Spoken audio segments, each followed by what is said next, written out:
In this third plot, I'm going to show you another way to shift off of a line.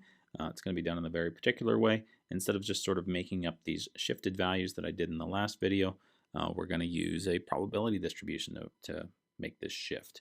So if you notice, I've got the same code as I had before, which will start up and give me the red line showing here.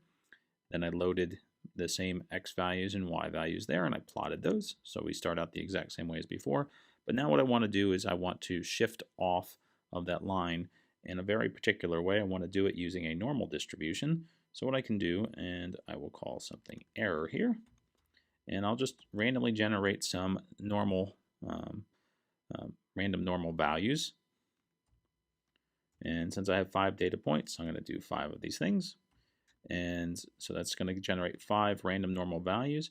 And I'm going to leave the mean equaling to 0. And then I can set the standard deviation to whatever I want.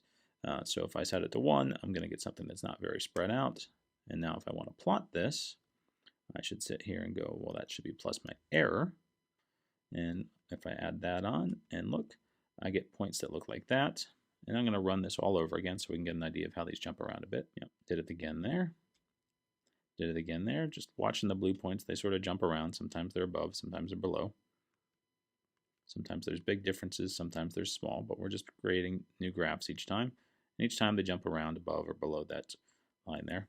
And if I change that standard deviation to say, let's try 10, what you'll notice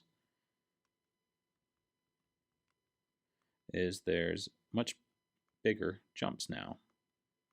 And if I go to something a little smaller, I'm going to get jumps that are sort of in the middle. So this is another way you can sort of adjust yourself off of that line there.